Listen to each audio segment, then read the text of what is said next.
Hi everyone, it's Mrs. Lark, and my book this week is called We Wait for the Sun, and it is a Coretta Scott King Award winner. As you can see, there is the sticker right there, and it's written by Dovey Johnson Roundtree and Katie McCabe, and the pictures are by Rasa Figueroa.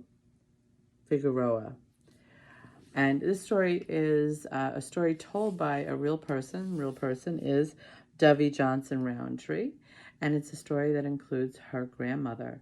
So I'd love to know what you think when we're all done with this story, because it is based on a real event. So here we go. We wait for the sun.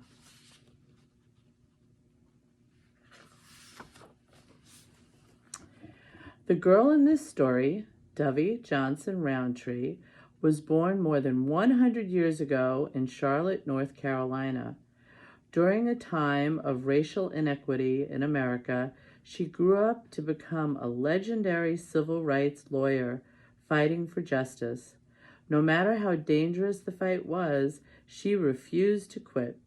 She believed that a better day was coming for African American people, because that was what she had been taught by her bold and brave grandmother, Rachel Bryant Graham. Dovey loved to tell stories of her grandmother, Rachel. The story Dovey loved best is the one you are about to read.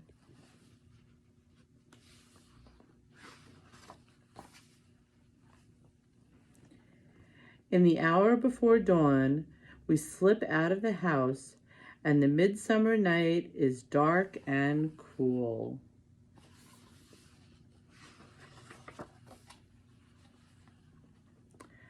As I follow the swish, swish of my grandmother's skirts, I can smell the damp earth beneath my feet and feel the dewy air on my face. Moving through the darkness toward the woods where blackberries grow, I'm certain Grandma Rachel and I are the only ones awake in the whole world.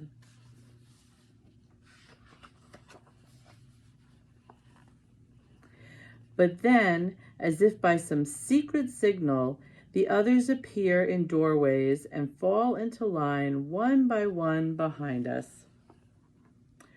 By daylight, these are grown-up ladies who come to quilt with Grandma, passing food over the fence, gathering in our backyard for soap making. But now they are just shadowy figures in our silent march, our secret mission, our berry picking.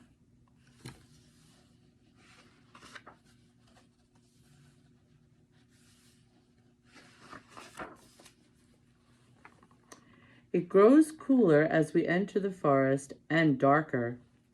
"Dovey May?" Grandma calls out. "I'm right here," I answer. "Right over here." "The darkness isn't anything to be afraid of, child. If you wait just a little, your eyes will learn to see, and you can find your way. Hold on to my apron now."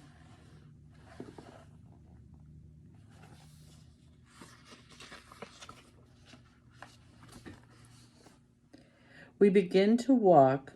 Grandma's steps are swift and sure, and I move as she does. I fix my eyes on the shiny heels of her shoes, and I listen. The darkness holds 1,000 sounds. As we push deeper and deeper into the woods, the blackness turns to gray, and sleepy birds begin calling to each other, sending echoes through the treetops.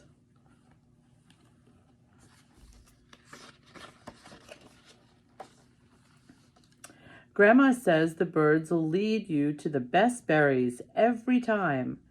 Sure enough, as we follow the sound of beating wings just ahead, we come into a clearing ringed with berry-studded bushes.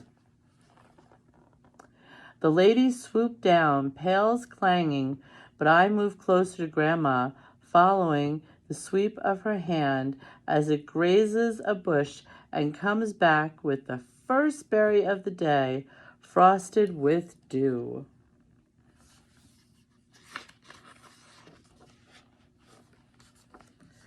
I open my mouth and she drops in the berry, and I bite down hard and suck the juice and know that there is no blackberry anywhere like this one. So fat it squirts seedy blue juice down my overalls, and so sweet I keep licking my lips to get the taste.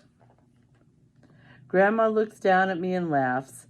Then she turns to the bushes and starts to hum, the way she does when it's time to get to work.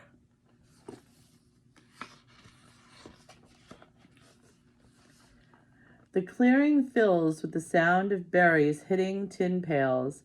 From my spot in the bushes, I pick berries as fast as I can and listen to the whispers of the going-ons at church.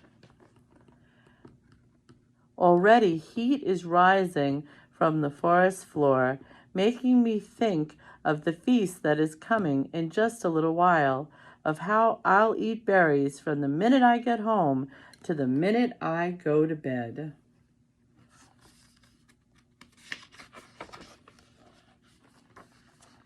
Again and again, Grandma reaches low or stands tiptoe to pluck berries, and then suddenly, in the middle of her rush, she stops. "Look, Dovey May," she whispers, "over yonder."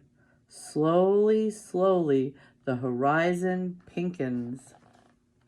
"Here she comes," Grandma whispers. She draws me to her, and together we watch the pink turn to red and the red to gold.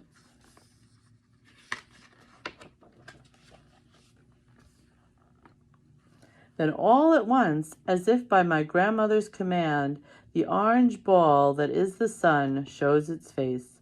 It rises up over the edge of the world, and as it does, Grandma rises too, and stands just looking, her face shining in the light.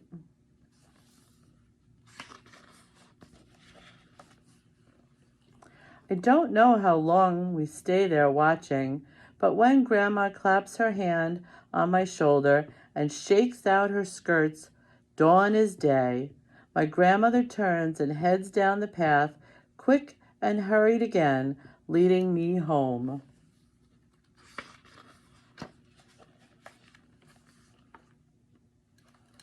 When I think of Grandma, I see her there, standing in the clearing, pail and sack at her feet, face upturned to meet the dawn. Always I see her waiting for the sun.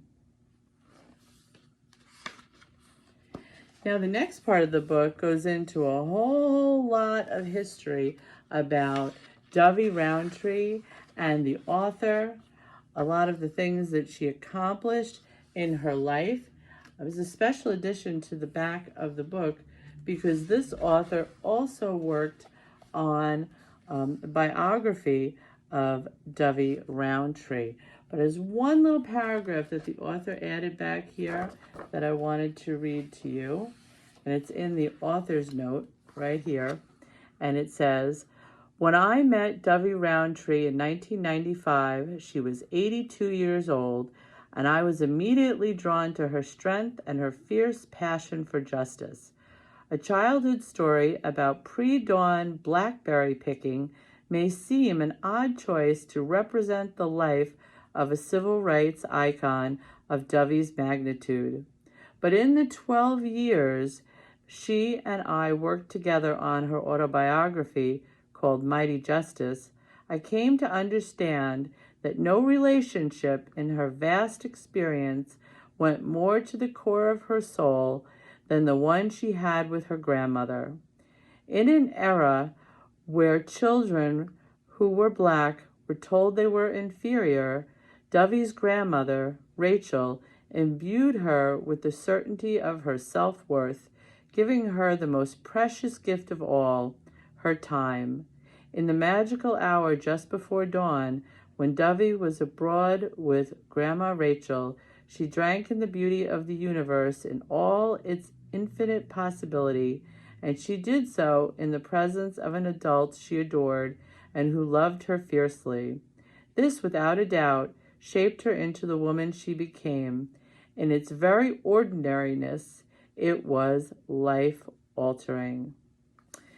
Dovey Mae Johnson Roundtree lived from 1914 to 2018. She was 104 when she passed away. She had a very long, beautiful, and very important life. But this book helps Dovey to show her love for her grandmother and how important her grandmother was to her. And I wonder if you have someone special like that in your life, someone who means the world to you. I'd love to know. All right, everyone, I hope you enjoyed the story and you have a wonderful week.